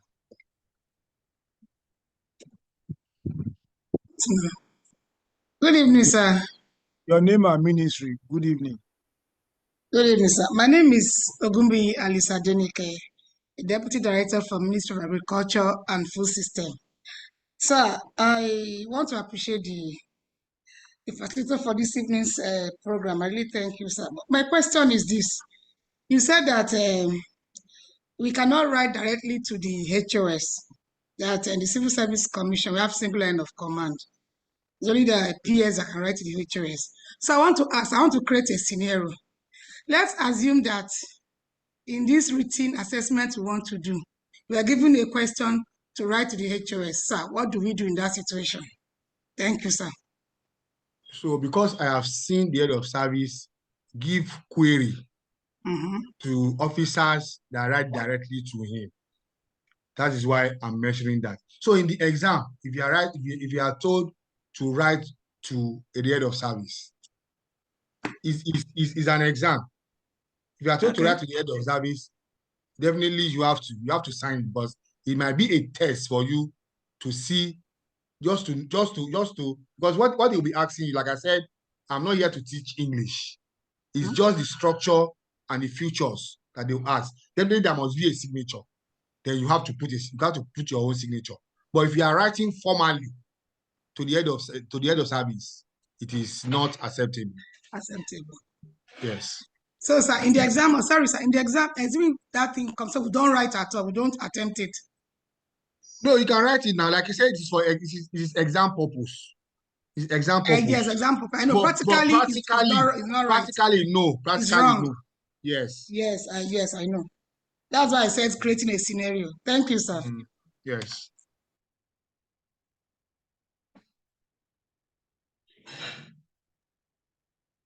Thank you.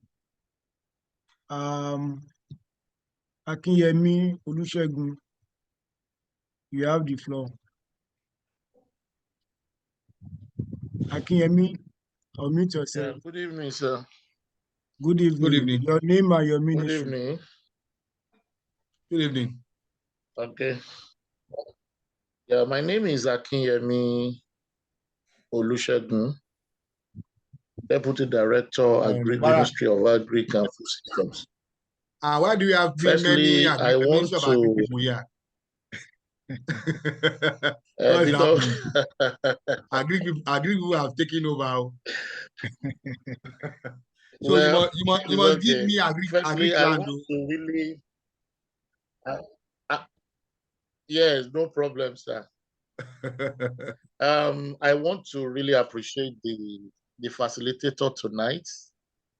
Indeed, he's a professor. Thank you so much for the wonderful work tonight. But where my concern lies, you made a point under the tone and language that have stopped nearly in the service. Now, what is the position of digital work? Because now we discussed that a lot of communication, even within the service, is being done either on WhatsApp and before you see, yes, and a lot of communication gap. All these memo is more like is going moribund. I don't know the position, even of the service, even onto this. Thank you. Okay. So no matter how sophisticated you want to be, you want to go electronic, you want to go electronica, you want to go digital age, there is still a language in service and there are tone. Whatever you are writing, even if you are sending a WhatsApp message to your superior, there are acceptable tone. If you want to send anything out, you cannot send on your own volition. You have to start with, I have directive or I am directed. If you do otherwise, you are taking a risk because you are not covered. You are exposed. because there's no letter you will sign out on your own volition. You have to sign on behalf of the permanent secretary. So everything you are doing, the format still remain, and the tone still remain, and the standards still remain.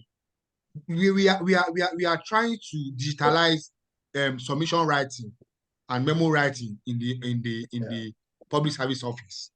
It will be electronic. We are almost at the tail end of that. Even from that, it's electronic. It's on the system.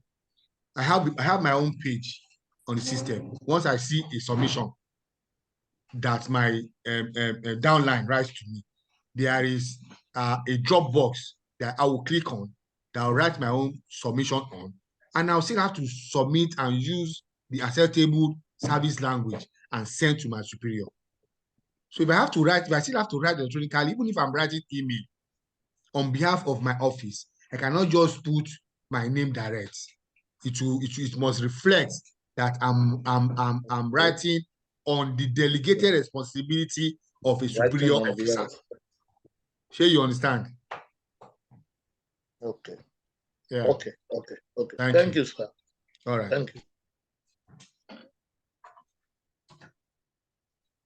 Okay.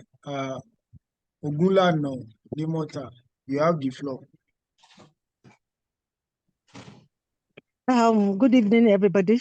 My upline and downline public servants of Lagos State. We are progressive and want to appreciate the effort of Mr. Barry for this wonderful lecture. Thank you, Ms. Ogunlana. Thank you very much. And also to the anchor, Mr. Onosoya. You will never be tired. We appreciate you, sir. Thank you. My question is on the executive order, writing of executive order that will put us through. ESCO memo. ESCO memo. You put us through the stages and what to feature on it. But at the conclusion part or the concluding part of it, you said we are going to write the signature and the date. Is it expected of a writer to put his or her name before the signature and date, as we normally write the submission, or the name of the writer may not surface? You did not clarify that aspect for us. You only said we are going to put our signature and date on writing executive ESCO memo. Okay, thank you. So basically, when you are writing an executive memo, it is the political head that presents such memo at ESCO. You are not the one that will present such memo. You can generate it, but you won't be the one that will sign. It is there is even a circular to that effect. Such memo or such position paper is encouraged that the accounting officer and the political head sign such memo, but it is the political head that will present. But for the purpose of our promotion, because you might be asked to write an ESCO memo. I'm not saying that is what we, before you say Mr. Barry is giving ESCO. I'm not giving ESCO. I'm just assuming, should in case you are asked to write, especially those of us on managerial level 15, level 16, level 14, you'll be asked to write an executive memo. Definitely you have to sign, and your signature comes first, then your name underneath. Normally, the way we write our normal letter, you sign and you put your name at the bottom with a reference number and a date. So basically, for an ESCO memo, you could be the one that will generate. I'm just talking about the practical times now, our normal everyday activity. You could be the one that generate that memo, but it is not your signature that will be underneath, because that memo will be presented by the political head. So the political head that will sign at the end of the day to be presented at the ESCO for deliberation. I hope I've been able to answer your question. Okay, thank you, sir. Bello Simiatu. You have the floor. Unmute yourself, Bello.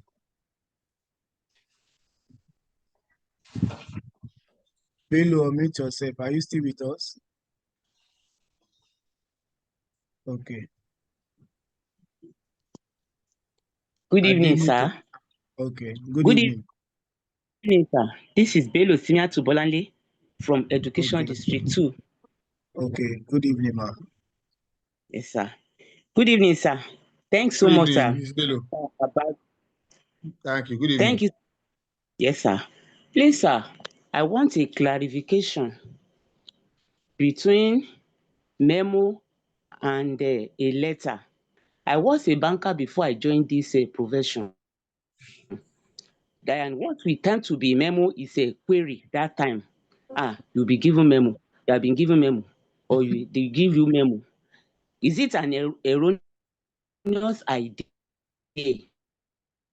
that time? I want to know, sir. So generally, there is a distinct difference between a memo and a letter. Most of the Yes, sir. time, our memo, we are writing a memo that is talking about internal memo now. Most of the time, Yes, sir. we don't use the official letterhead. It is just Yes, sir. the normal A4 paper with the ministry address and the state government logo or whatever, and it is mostly internal. Yes, So sir. maybe then the general belief was that when such is being written, it is generally Yes, sir. referred to as a memo. But a query is not necessarily a memo. You understand? You can still refer to it as a memo, but there is a distinction between a letter.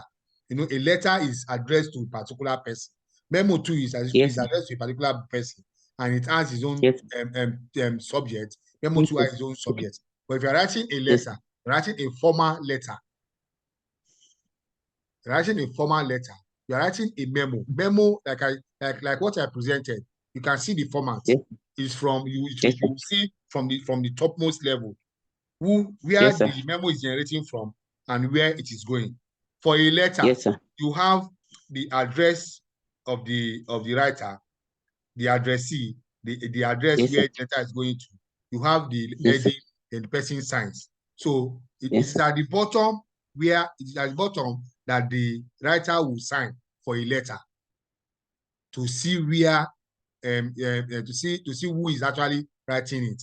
But the address of the person that is writing to is on the left-hand top corner. But for a memo, everything is at the top, from director, admin, and human resource to director, engineering, something like that. So there's a difference between a memo and a letter. But generally, it might be referred to as a memo, because maybe that is what was obtainable then. They will refer to a query as a memo. All right, sir. Adenike Adeyemi, unmute yourself. Akinyemi, Akinyemi, sorry. good evening, sir. Good Thank you so evening. much for the impactful lecture. Your ministry, You ma. have made it so simple for us, but I need more clarification on white paper report. Your ministry, I ma. didn't get it when you were reporting on it. So White paper report. okay, so white paper, like I said, somebody has actually asked this question, and I said there is a difference between the two of them are actually a report. Two of them are actually a report, but the proper report that has been written will emanate from a committee or a panel or a commission that has been set up by governments. Here you understand? It's like, what example do I use now? The eventual report, the report that government will be presenting to the public, the report that the committee will present or the panel will present is not that same report that will be presented to the public. So it is the one that government will present, which is still part of what the initial report that the committee presented. But the final pronunciation, let me use that language. The final pronunciation of government on that report is the white paper report. That is the final report. It is either the acceptance of the report written by that committee or that panel, or the rejection of that position forwarded by that committee or that panel. So that is one distinct difference between the normal report and the white paper. So the white paper, again, like I said, it is the position, the final position of the government on that subject matter. So you understand? So why the report that was presented, you know, let me use a practical example. Okay, let's use the train accident that happened in 2023.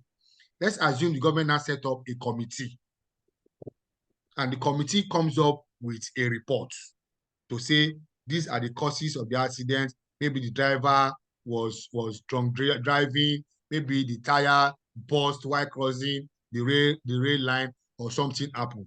And they make a recommendation to say, okay, that rail line, we are recommending that the government build a bridge over that rail line, or the government should close that rail line totally. No vehicle should pass through that area. And the committee submits that report.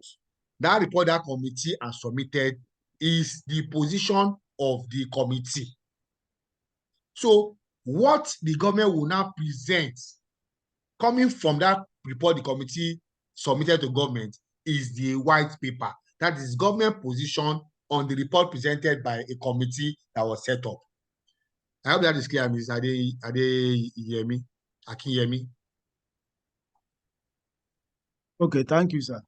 Sir, I'm of opinion that maybe everybody should ask their question because of time, then you answer it, or should we pick it as, should we go ahead Anyone, as we are doing it? anyone you prefer. You are the anchor.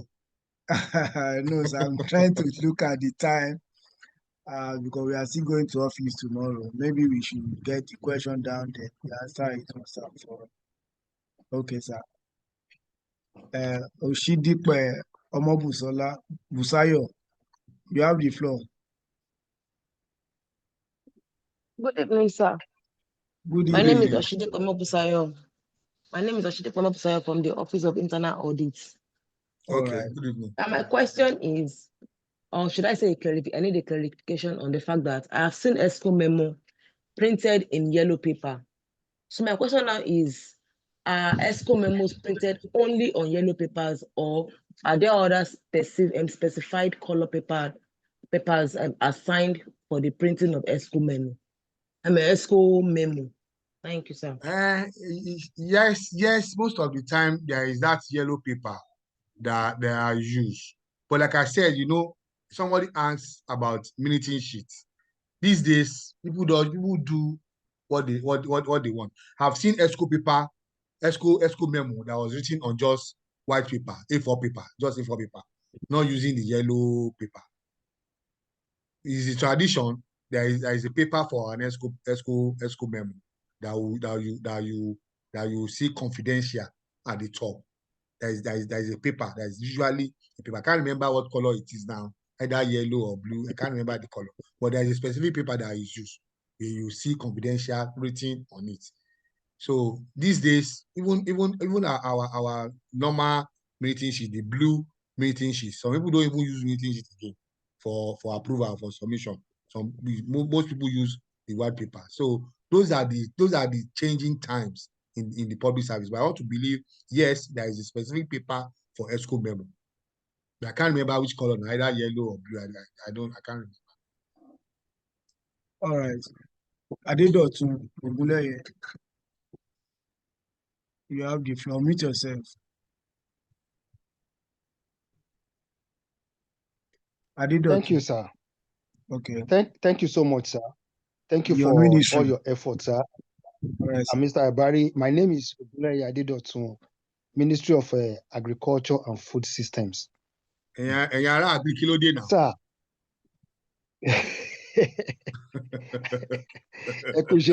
Thank you so much. Yeah, yes. Sir, I just want to have a deeper understanding or make clarification on certain things, sir. Okay. I been chance to have some memos to the governor for approval. And from the beginning, we have it's addressed to Mr. Governor through the political head, through the PS. Then every other thing follows. And at the end of the day, we'll have this memo is that we seek the indulgence of the political head through the PS to get Mr. Governor's approval for so. That will be the end after the after the prayer. Before we now move on to before the prayer. Then we'll have the prayer and then the signature of the head of the department. But what you have said is a bit kind of different. So I just want to have a clarification concerning that, sir. Yes, while I was presenting, I said there are styles where you have maybe Mr. Governor at the left top left hand side. You will say Mr. Governor, then via or through, either via VAI or through THRO with colon, through the Honorable Commissioner, through the Permanent Secretary, through Director. It is listed like that. So all of them will now sign across their designation till it gets to Mr. Governor.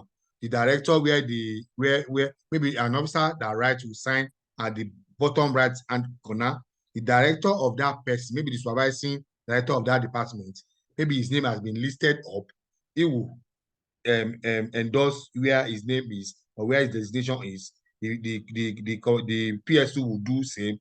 The Commissioner too will do same, and it is forwarded to the PS. I mean the Governor. It is acceptable.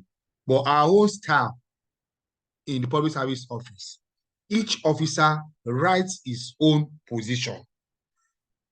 Most ministries that are actually working, that is the format that they use. You just see Mr. Governor through the Commissioner, through the Permanent Secretary, through the Director. You see it like that. But in my own ministry, Public Service Office, if I'm writing, I'll write my own position, which will be the first. My Director will follow. My Permanent Secretary will follow. They will write submission, not just sign. They will write their own submission and sign.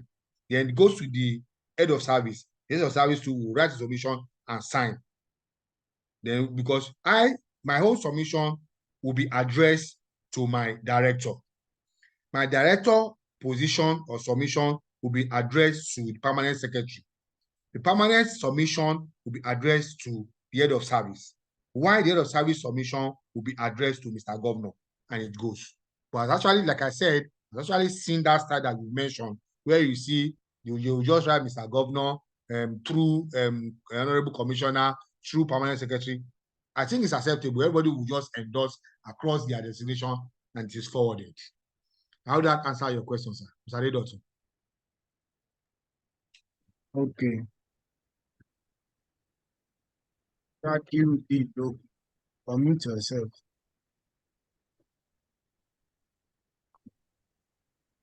My name is Logun Shakiruddin, Local Government Service Commission. Okay, sir. Please, I want a clarification about the white paper and communique. My question is that, is the white paper the same as the communique?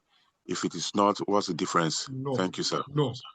No, they are different. The white paper is, should I say, an abstract of a report, government position on a report that had been written. That is the government final presentation to the public. That is the white paper report. And it's just an extract of the report. Either the government is accepting the position presented by that committee or not. Because the committee can present reports and the government will still amend that initial report. So what finally comes out from that exercise is what is called the white paper. Sure, you understand? Yes, sir. So the what's it called? What do you call it now? What do you call it now? The communique. The communique is not the same as the white paper. The communique is our position after a deliberation or after an event. We will say after we've looked at you, we recommend. Communicate most of the time is in form of a recommendation. We recommend that so. That is a communique. That is you can call it a report as well, or a position after an event, or a position after a program that will be presented as the position of everybody that participated in that activity. Mr. Logan, am I able to answer your question? Perfectly, sir. Thank you, sir. Thank you.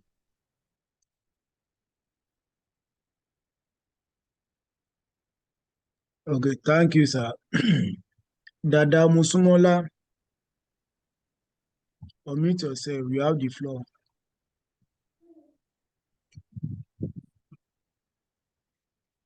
Unmute yourself, Dada. Yes, I have. Okay. Good evening, sir, Mr. Moderator. Your ministry. My name is Dada Musumola. Okay, ma'am. Lagos State Health District 2, Deputy Director, Admin and HR.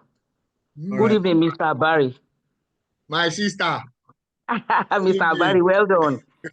Thank you so much. Yeah. I'm not surprised. I know your stuff. Thank you. Yeah, thank you. I have this situation. Okay. I want to talk about submission writing. Okay. An officer who has a PAMSEC, who will not want to write, who wants to sign directly. Do you understand what I'm saying? The officer will write the submission, and the PAMSEC wants his name to be written there immediately. He doesn't want to write. He said he doesn't have time to write. So once the officer writes as if it's a PAMSEC that has written. And that is how it has been. Yeah. And that is how it has been. What can such officer do? Well, I will not want you to go into conflict with your accounting officer. But I will only advise that you tap his brain. And what do I mean by you tap his brain? Write 2 submission, like the style we use in the public service. You write your position at the top, addressed to the PS Education District 2, and you write your position and sign. You now write his own position underneath, addressed to where he wants to send that submission to. Maybe he's writing submission to where now? Maybe to Civil Service Commission, Health Service Commission, or Primary Healthcare Board. So the next submission that will follow will now be our own submission. Yours will be PS Education District, and you write your submission and close with your signature. Then underneath, you now write where he wants to write that letter to, or I mean that submission to, maybe PS Primary Healthcare Board. You now write a position and give it to her, and then I will give it to him to sign. Let's try that one and see if he will accept. I know what you are. He doesn't want that. He doesn't want to see your own submission at all. He wants the officer to write and put his name and just give it to me and sign. That's what he wants. Exactly. So what you do is, if that does not work, keep a flimsy of such letter. Definitely. Keep a flimsy. Definitely. Just keep a but flimsy. There is something I now devised for the officer. I told the officer that after writing, then you create another page behind that submission. Refer to the submission. PS, please find on page so submission on so for your signature. For your endorsement. Then endorse it by yourself. That was what I devised. Yes, that works. Honestly, that works. Okay. That works. So At I'm all. just trying to once you clarify are that. done with I the hope. submission, just get another paper attached to that file and refer into that submission. That submission, find as exactly. page, just like you said it. Find as page so. Submission or clinic or clinic. So definitely anybody that picks up that file knows that that submission originated from you. In fact, very perfect. Exactly. Okay, very thank perfect. you. I also want to comment on the issue someone mentioned concerning writing directly to HOS during examination. I presume that person could also write head of service through. Yeah, is that okay? You can do that as well. Can do that, but so that what we are looking at, is the final signature at the bottom. Okay. So the person can write HOS through the PAMSEC, through director, so. Then you sign at the end of the submission. Well, because it's still the officer that is signing, no matter even if that's what I'm saying. Is it advisable for the officer to do that? No, it has to during be exam. the accounting officer. But for the exam purpose, yes, now. For the exam purpose. For the example, yeah, it's okay. Since he has written through the accounting officer. Yes, it's okay for the exam purpose. It's okay. Okay. It's okay. Thank you so much. You know at the exam, what they will be testing is, do you know the purpose? Do you know the structure? Do you know the futures of some of these? That's just what they want to test. Then, like I mentioned, the English, your punctuation, I'm not the one that will teach you that one. So of course, we can't be teaching that. So you are the one that will help yourself in that area. Thank you so much, my brother. Thank you so much. Thank you, Mr. Moderator. My alumni. Yeah, my alumni. Have a wonderful evening. Yeah, Mr. Moderator, welcome. Thank you so much, sir. Thank you for your time and your efforts. God bless you real good, sir. Yes. So, moderator, please, let's take the last one as the next one as the last question. Yes. I want to sleep. Olajumoke, you have the floor. I've not even prayed. Olajumoke, you have the floor. Meet yourself. Good evening, sir. I appreciate it, sir. Ms. Olumodeji from Ministry of Faith, Assistant Chief Pharmacy Technician, level 13, going to 14. Sir, I want to know the difference between reports and documents clearly. Documents. Report itself is a document. Yes. Report itself is a document. Report itself is a document. Okay. They are all documents. Submission is a document. Memo is a document. They are all documents. Documents. All right, sir. Okay. Okay. Yeah. Yeah.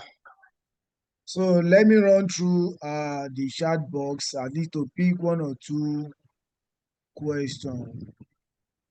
Okay, we have answered most. So is the white paper the same as communique? That will be answered. Good evening, sir. I am Tafi Fatima Aderonke, Education. First of all, I want to. So you have really done okay. The question is, as classroom teacher and HOD, how does this topic relate to my work in the classroom?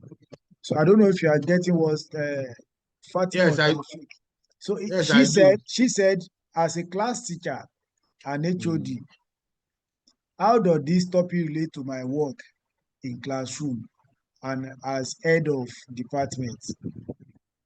As an head of department, she will need to write report to TGPS now.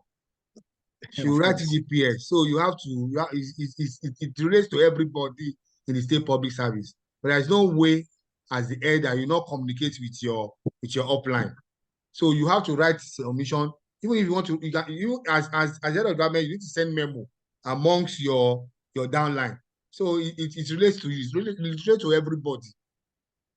Either even a medical doctor, at least you pass message across. Especially medical doctor in the Ministry of Health, they write a lot of memo and a lot of submission. because I work in the Ministry of Health, and I know they write a lot of submission and a lot of memo as well. All right. Daudu Olanrewaju, you have the floor.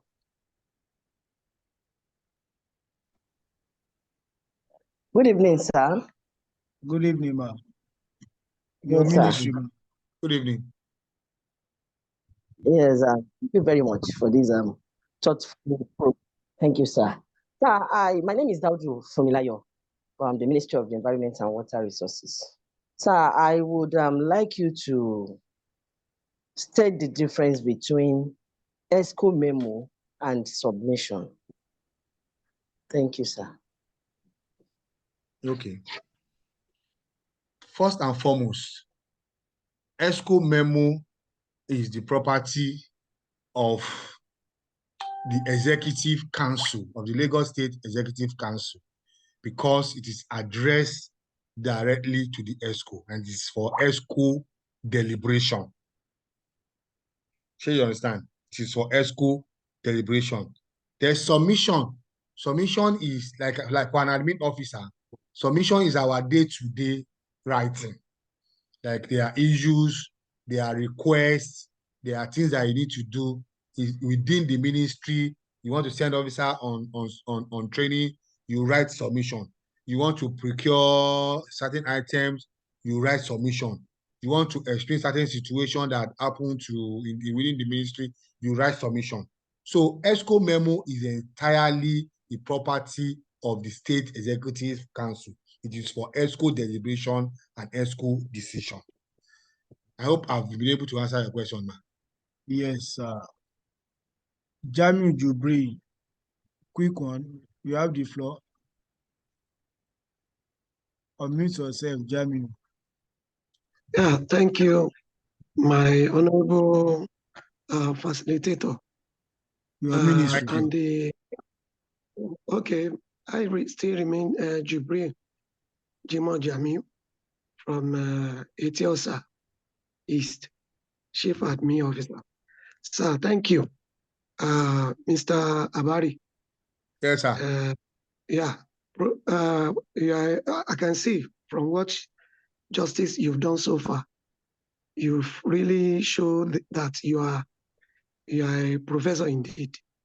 And you need me to understand that, okay, if I've been transferred to state mainstream now, I should be able to at least pick some file to do justice. But at the same time, I want to raise this issue on the ESCO memo. This ESCO, we have 3 different tiers of government. But from onset, from what you've been giving justice so far, I can see that you are bringing us to the, what's it called, mainstream. If you are talking about what you said so far about ESCO memo, it's all about states. You didn't mention local governments. And we have ESCO too in local government, which the executive chairman is the head of the, more or less like executive governor. And we have supervisory councillors. They are more like commissioners in the local government level. So I'm only scared by the time we start this, our, what's it called, examination, whatever question, and you happens to be one of our, what's it called, hope you are not going to bring this state-based question without considering we at the local government level, because like me, I've been what's it called? My namesake. For some years. My namesake. Yeah. My namesake. Yes, sir. You know what? You have no cause to exercise any fear. You are at the local government. It is the local government service commission that will set your exam, and they will set your exam in tandem with what is obtainable at the local government level. It is not the civil service commission that will set your own assessment or whatever. It is the Local Government Service Commission that will set yours. And I want to believe they will set it in tandem and in conformity with what is obtainable at the local government level. I don't know how local government ESCO memo looks like. I've not seen that before. I'm talking of the one I've seen at state level.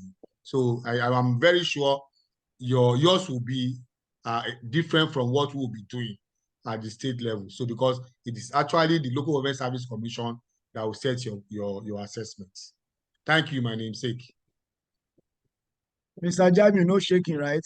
Another Jamiu. Another Jamiu again. Oh yeah, another Jamiu. Unmute yourself. Good evening, sir. My director and the facilitator, thank you for everything. Can you speak a bit louder? Barely hear you. Can you speak a bit louder? I can't hear you. My name is Olowoshile Jami from Education District 6. From where? Majorly Education District 6. Oh, okay. Education District 6. I can hear you. But at least if you can speak up a bit, I can hear you. Okay, sir. I just want to point something out that in the classroom, yes, we do much of departmental minutes and writing of minutes, yes, rather than writing of memos. Because as teachers, we don't write memos to students, and between me, maybe as an HOD or head of department, we only have departmental meetings. Then I want to make a request from the coordinator. I don't know, the briefing that we had that was held yesterday. I was barely maybe about 3-5 minutes into the briefing.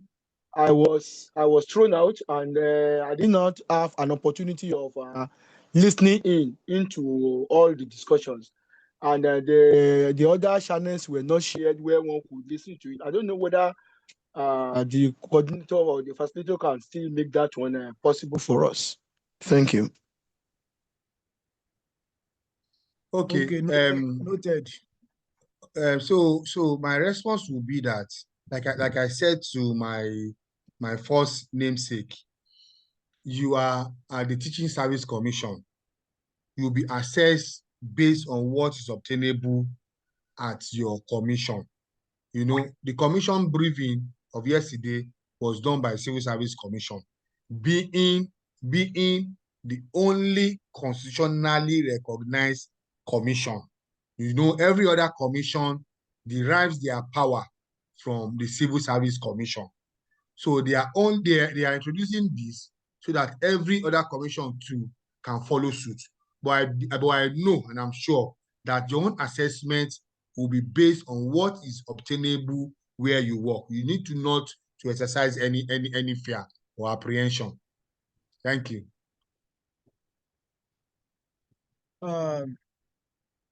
Okay, last but not the least, after Sonny, you have the floor so that we can call it a day. Sonny Olaoluwa, unmute yourself. Yeah, good evening, sir. I'm Sonny Olaoluwa Emmanuel, Assistant Chief Computer Engineer, grade level 13 from the Office of Physical Planning. Well, my question is very, very simple, sir, because on the memo, you talk about internal and external memo. And I want to ask, sir, at what point when you are writing memo, do you make, when you are writing memo, you mentioned that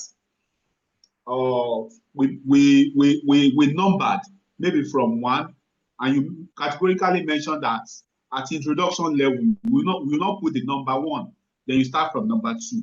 But at what point do we make use of Roman figure, alphabet in doing our numbering? That's my question, sir. Thank you.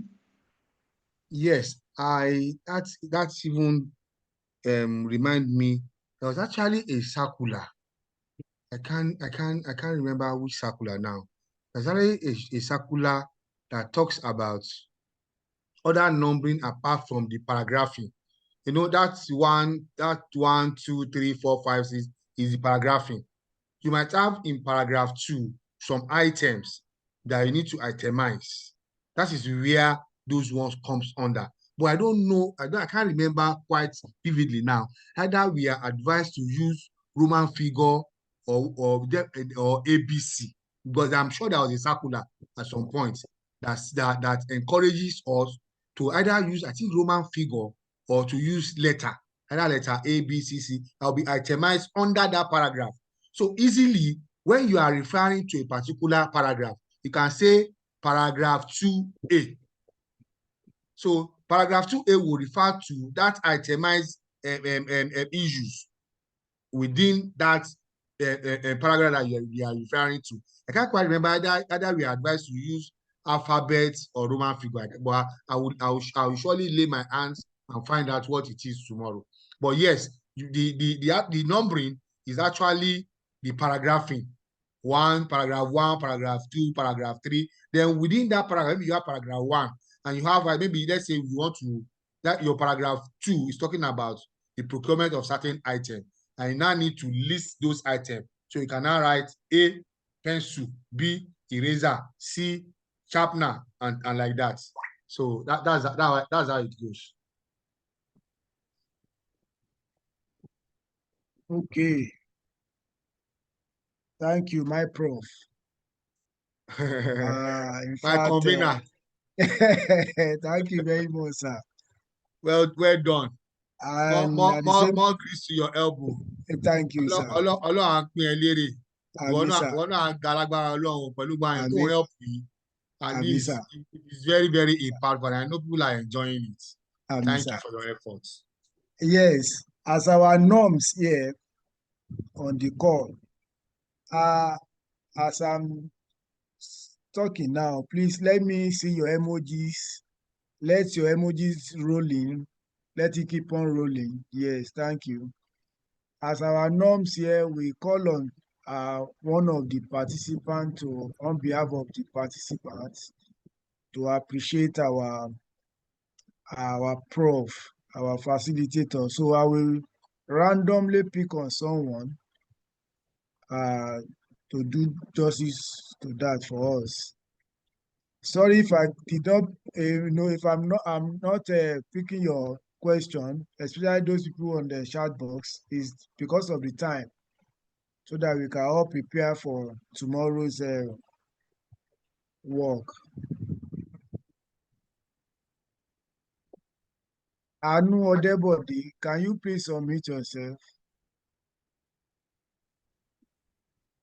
Anu Odebode.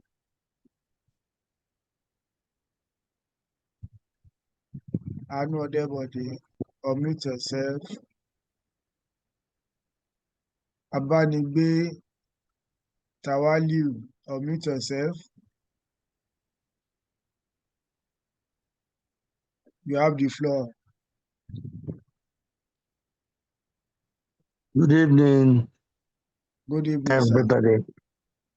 Good evening. Thank you, the moderators, and thank you very much for the wonderful presentation that made by Mr. Abari tonight. The wonderful one.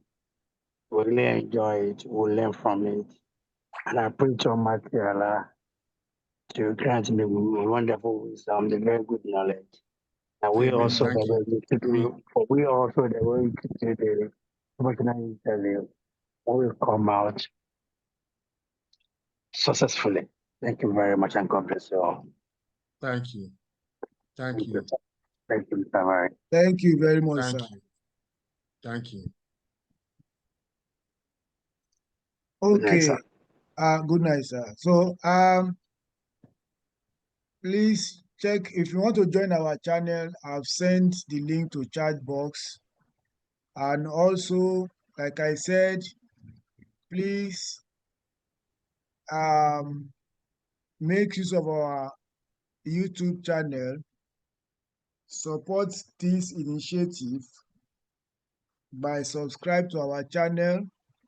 Then apart from that, try to spend at least 1 hour with any of our past video to guide you, and you can ask questions through our channel anytime. The professional will attend to you there. I'll send the YouTube channel link to the chat box. Thank you very much. By Saturday and Sunday, we have another class, Saturday and Sunday. So I'm not sure of tomorrow, depending on our facilitators, but I will surely update you on our channel. Mr. Barry, thank you very much, sir. Thank you, Jamie. Thank you so Thank much. you. Thank you. Thank you, all. Thank you, everybody, for listening. Good night. Have a lovely night rest. Yeah, thank you. Bye-bye. Bye. See you.